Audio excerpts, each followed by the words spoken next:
네, 지금부터 여러분들 그 개인회생 개인 파산 진행하실 때 나의 재산으로 여러분들 보통 배우자 재산의 2분의 1이 나한테 편입이 되거든요. 배우자 재산이 편입되지 않는 경우에 대해서 지금 설명드리려고 합니다. 근데 이게 왜 중요하냐면 개인 회생하고 개인 파산의 원리를 간단하게 아셔야 되는데, 그 개인 파산이 있잖아요. 내가 가지고 있는 재산을 법원에 투입해서 법원의 파산 관제인이 그 재산을 채권자들한테 안분배당해서 나중에 면책 판결을 받는 거예요. 그러면 내가 가진 재산이 적으면 적을수록 법원에 투입하는 재산이 적겠죠. 그죠? 그 다음에 개인회생을 여러분들 변제금 산정은 청산가치 보장의 원칙이라 해가지고 내가 가지고 있는 재산보다는 3년 내지 5년 동안 법원에 납부할 변제금 액수가 더 많아야 됩니다.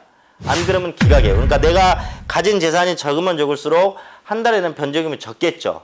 근데 내가 가진 재산을 어떻게 산입하냐면 내 앞으로 순수하게 있는 재산에다가 배우자 재산의 절반을 편입시켜서 나의 재산을 산정합니다. 그런데 아무 생각 없이 배우자 재산 무조건 절반 편입을 하면 개인 재산이 많아지잖아요. 그래서 오늘 이 주제는 배우자 재산의 절반을 편입하지 않는 경우에 대해서 제가 설명을 드리려고 합니다. 중요하거든요. 자, 서울에서 의뢰하신 분인데요. 남편은 회사원이었어요. 그 다음에 아내는 학교 선생님이셨는데 이 남편분이 채무가 많으셔가지고 개인회생을 진행했는데 남편분 채무가 6천만 원 정도 있으셨어요. 근데 처음에 이제 상담할 때는 이제 남편분이 저한테 제가 가진 재산은 하나도 없고 내 채무가 한 6천만 원 정도 되는데 제 급여자입니다. 그냥 뭐 부담 없이 개인회생 진행해 주세요. 저한테 이러시더라고요. 근데 제가 이제 상담을 물어보죠. 아내분 앞으로 뭐뭐 있나 이렇게 물어보면 이제 얼굴이 빨개집니다.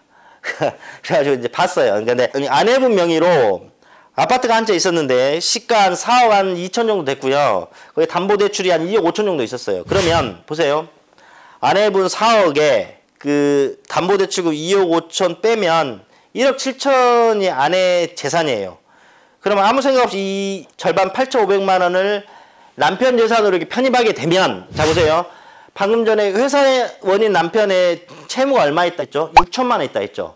근데 아내 아파트 절반을 가져오면 8,500만 원의 재산이 생기잖아요.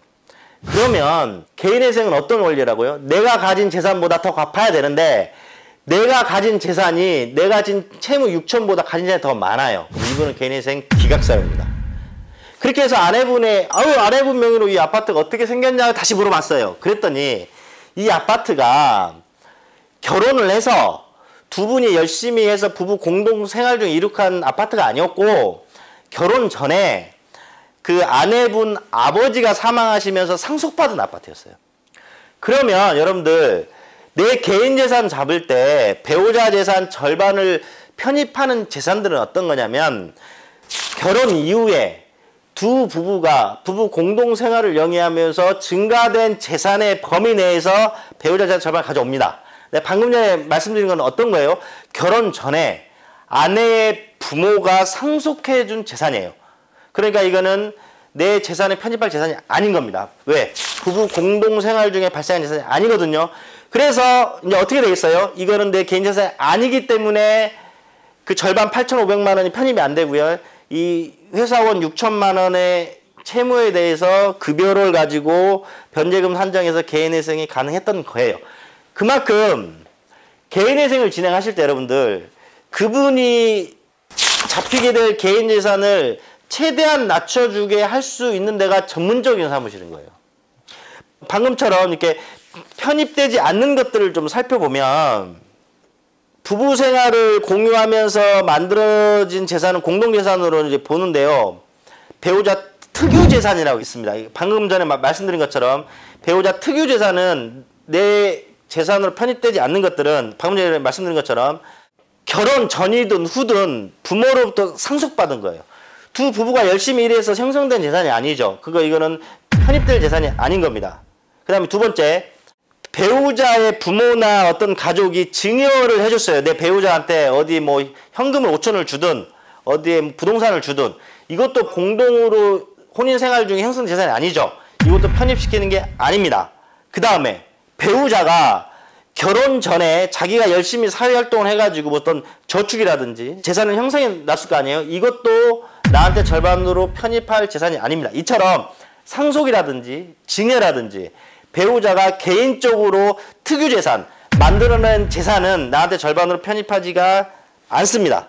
그래서 사무실에서 이런 것들을 꼼꼼하게 다 확인을 해서 이 채무자, 배우자의 재산이지만 특유재산인 거를 일일이 다 구분해줘서 이렇게 편입시키지 않아줘야 채무자가 개인회생 진행할 때 개인재산으로 잡히는 게 적어지겠죠.